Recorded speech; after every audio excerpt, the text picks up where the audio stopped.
Good morning, students. Today in this video lecture we will revise the concepts of sampling distribution and standard error. In case of sample distribution, out of all the items of the universe, we study only a part of it. The symbol x bar and s are used to designate the mean and the standard deviation of the sample distribution. Features of sample distribution. Point number 1. A sampling distribution is generated from a population distribution which is either known or assumed. Point number 2.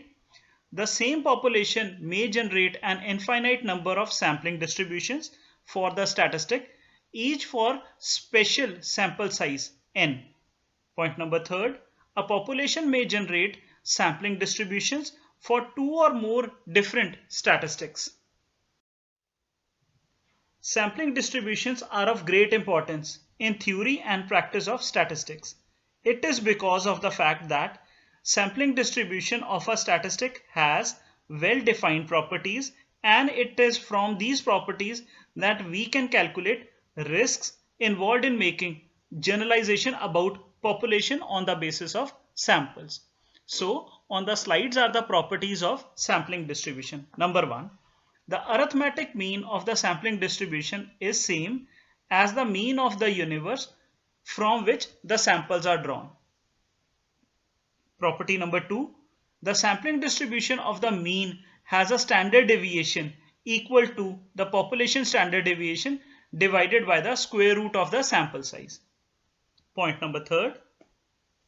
The sampling distribution of means is normally distributed. Since the sampling distribution of the mean is normally distributed, we can develop a method in which we can use the mean of our sample to estimate the population mean. Moving further, we'll now discuss the concept of standard error.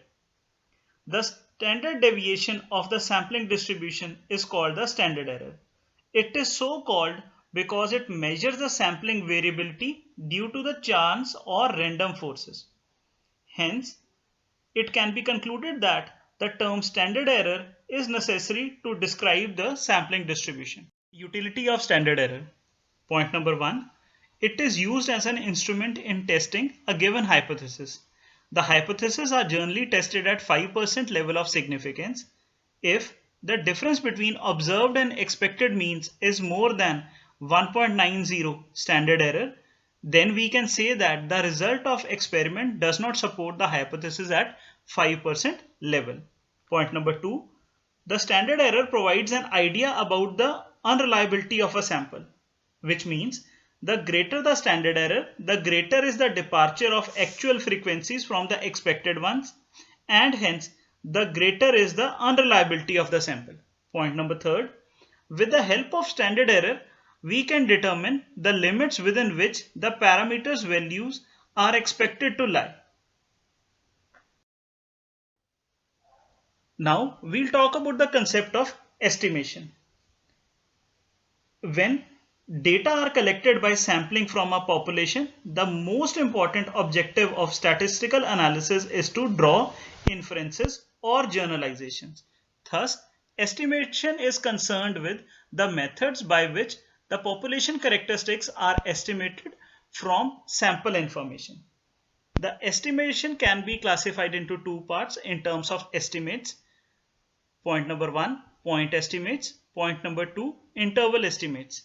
We'll discuss these estimates one by one.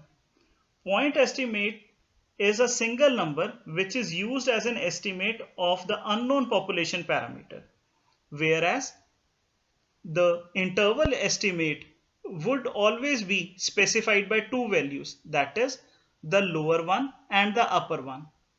In technical terms, interval estimates refers to the estimation of a parameter by random interval called the confidence interval. The method of estimation is referred to as an estimator. A good estimator, as common sense dictates, is close to the parameter being estimated. The following are the properties of the good estimator. Number 1, unbiasedness. An estimator is said to be unbiased if the expected value is identical with the population parameter being estimated. Point number 2, consistency. In case of large samples, consistency is a desirable property for an estimator to possess. However, in small samples, consistency is of little importance unless the limit of probability defining consistency is reached even with a relatively small size of the sample. Point number 3, efficiency.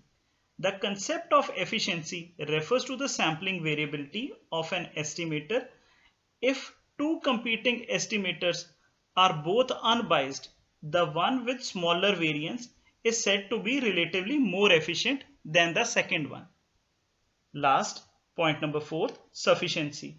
An estimator is said to be sufficient if it conveys as much information as is possible about the parameter which is contained in the sample.